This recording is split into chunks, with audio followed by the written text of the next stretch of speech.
Welcome everyone to today's session. My name is Oscar Martinez, and I am the head of the Big Data Cloud and Advanced Analytics department in ClearPeaks, which is part of the Simber Group. And today with me, we also have Alejandro Donaire, who is one of our data scientists and MLOps specialists. Today's session, it's named MLOps in Azure. First, we'll start with an introduction of first ourselves, and then of the session and the content of the remainder of the session. We will then brief into the MLOps methodology. We will then discuss Azure machine learning because, as the session says, this project is about Azure. And then we will go into how to deploy a complete MLOps architecture with the Azure ML services. And then basically we will do the wrap up and conclusions. So let's get started with the introduction. We are Simbert, we are ClearPeaks, part of the Simber Group. We are a Europe or global data consultancy bunch of companies.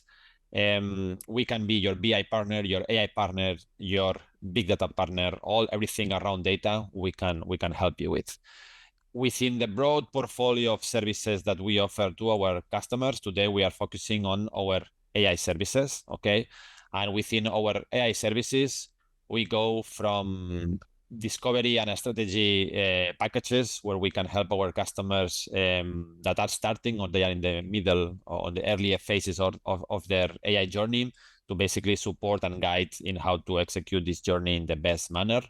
We can help you with leadership. Sometimes you are in the process of, or you are in an AI journey, you are starting your AI journey, but you require not only the initial definition, but also the guidance through the process.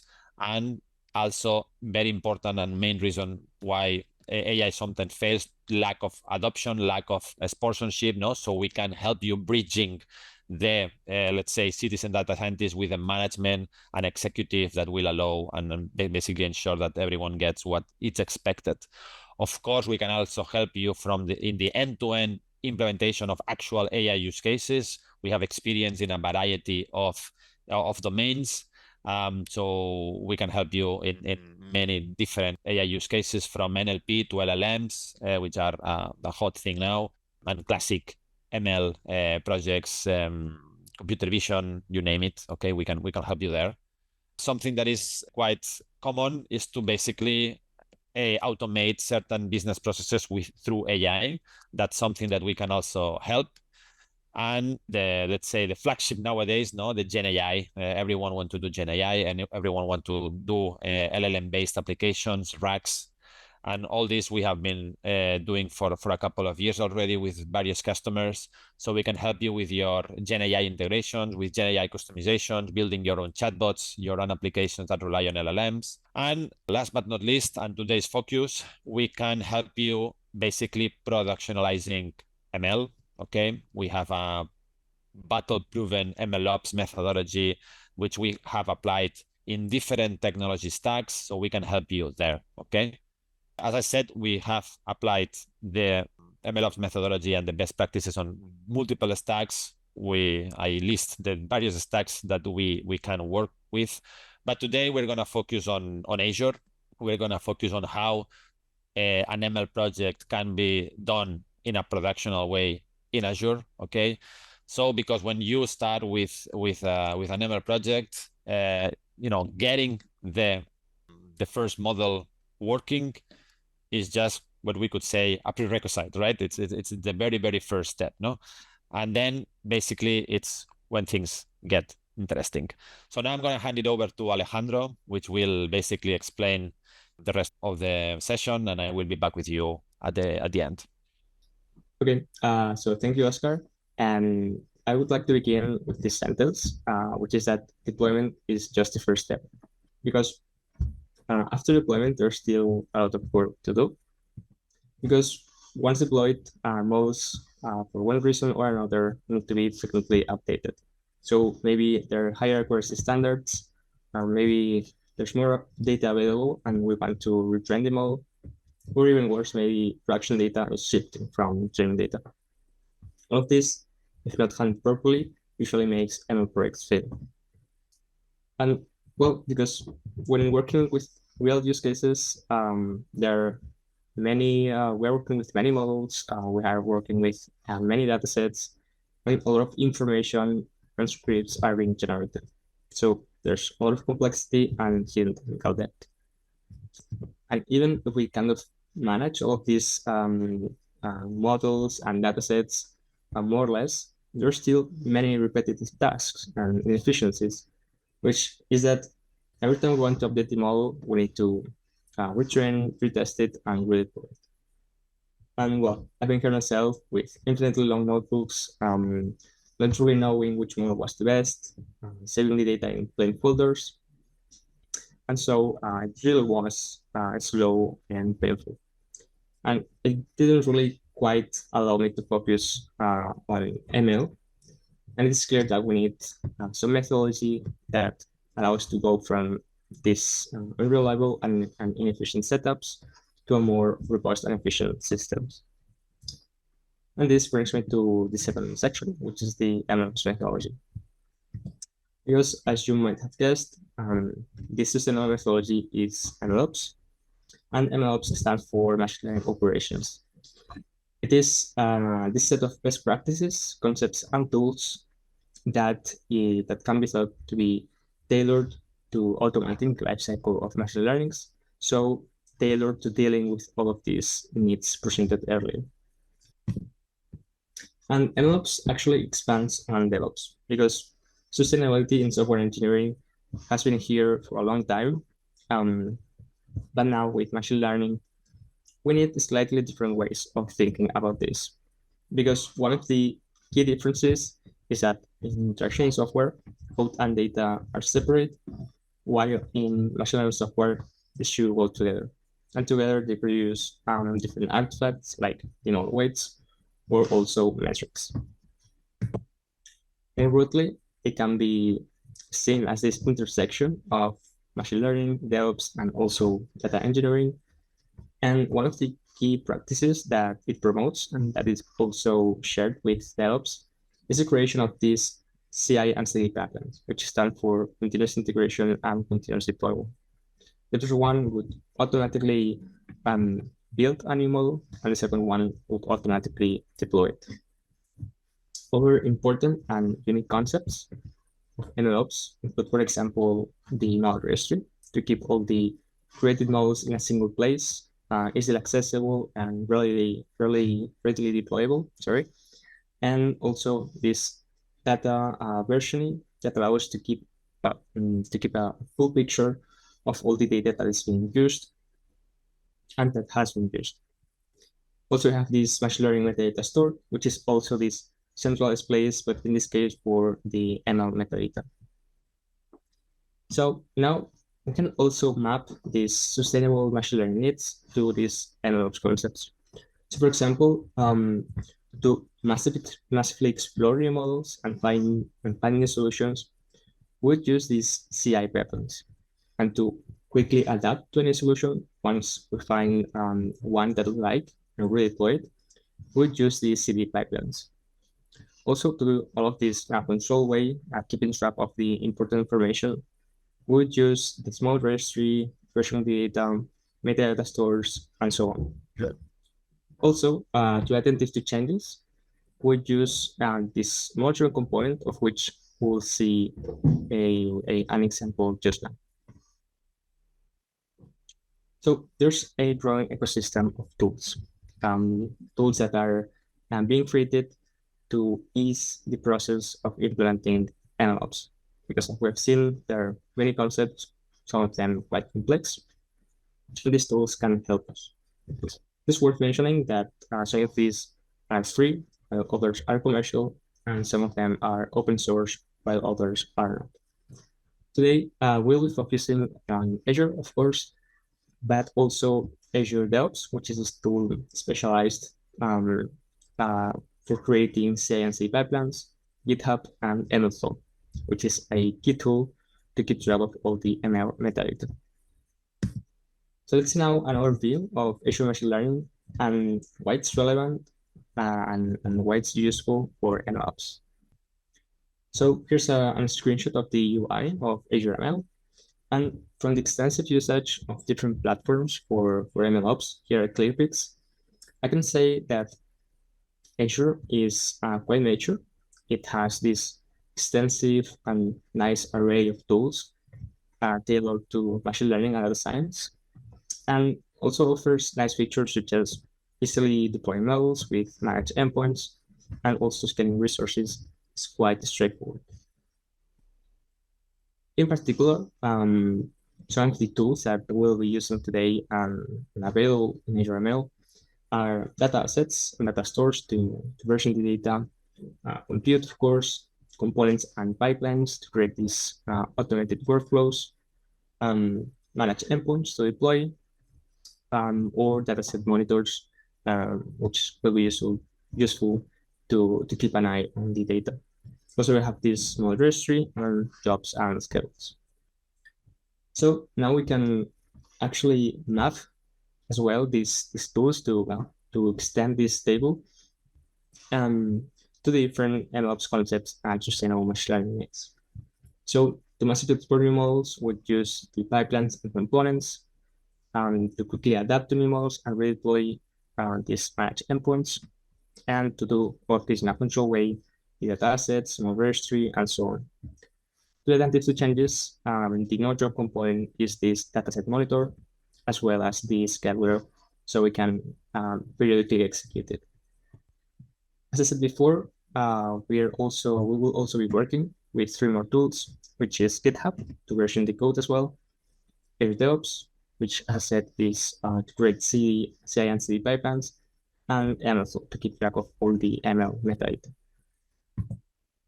So let's get into it. Let's see now a full end-to-end MLOps architecture with these tools and in Azure ML.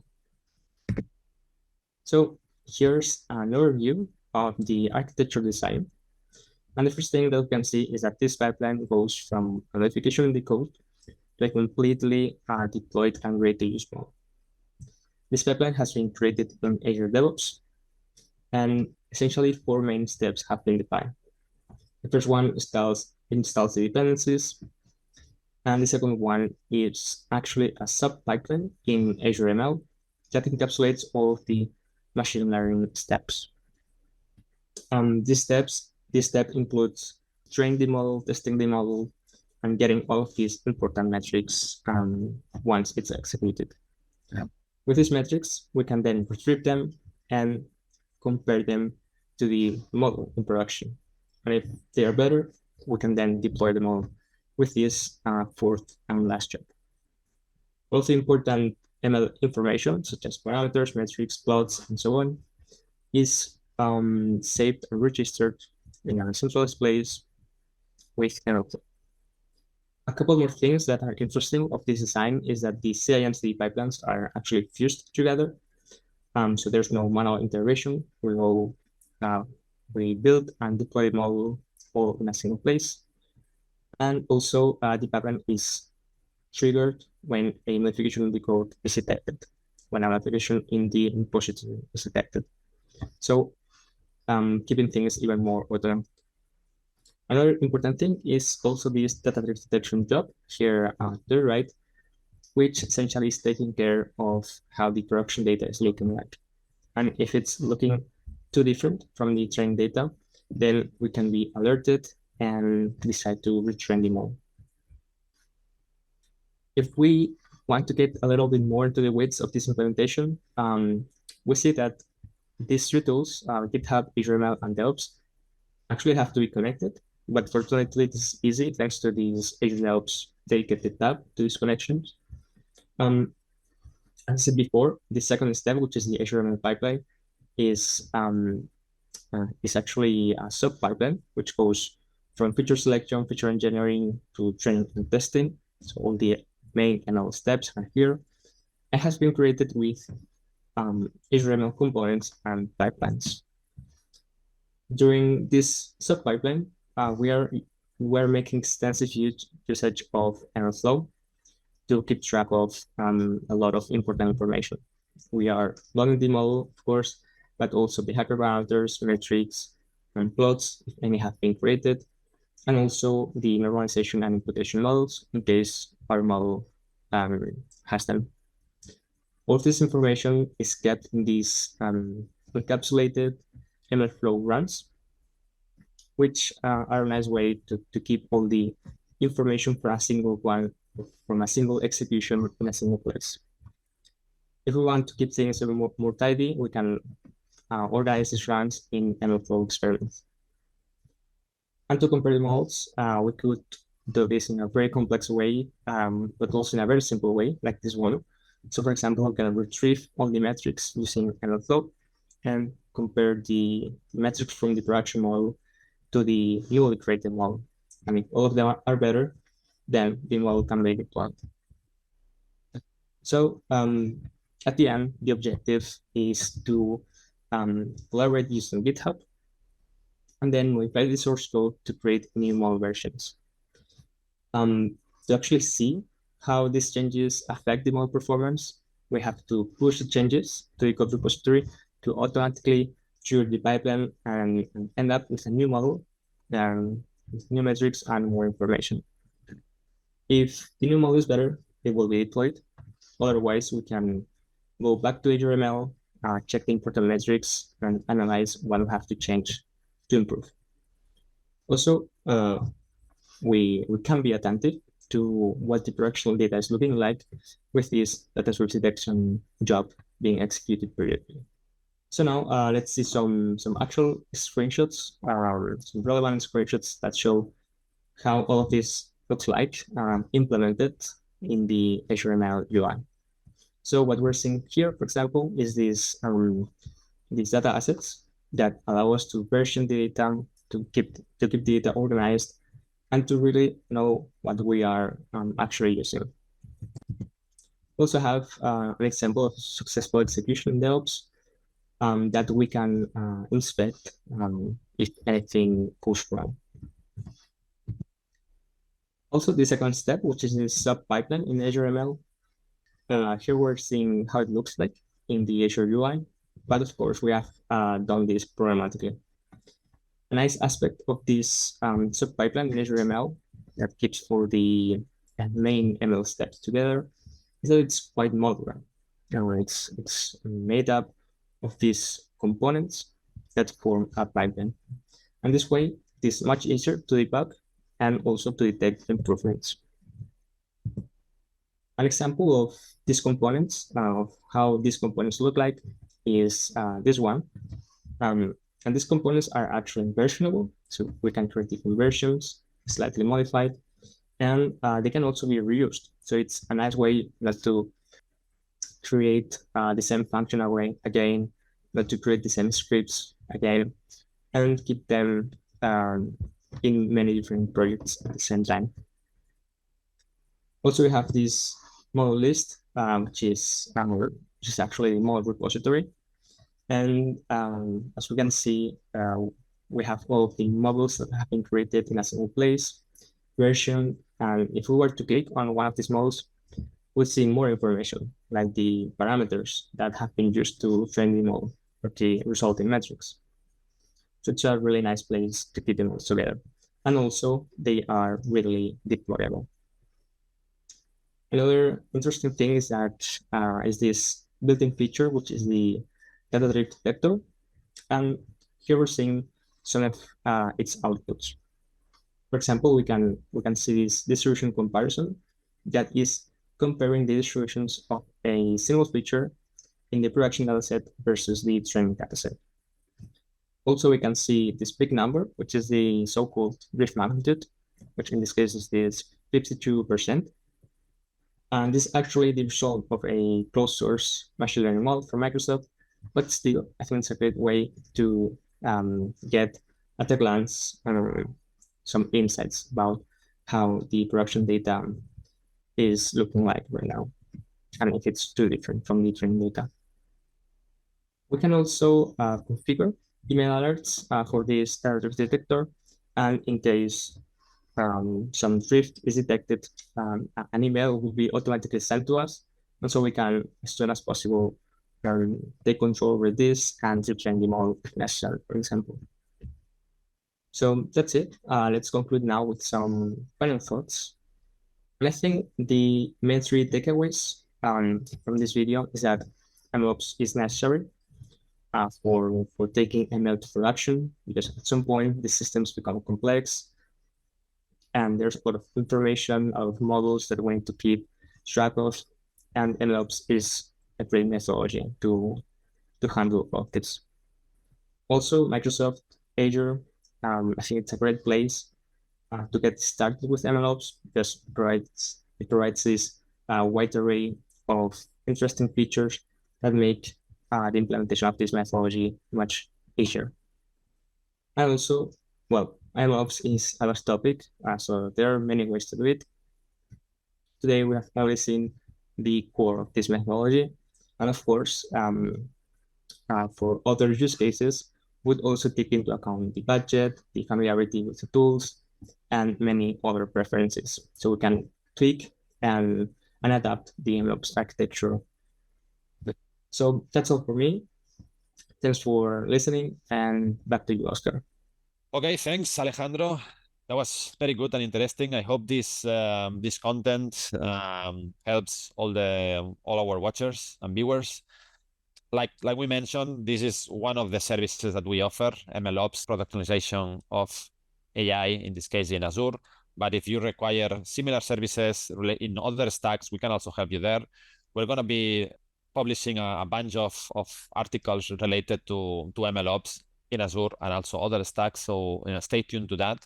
We're also going to be doing other sessions on AI in the coming months, so also stay tuned on our YouTube channel.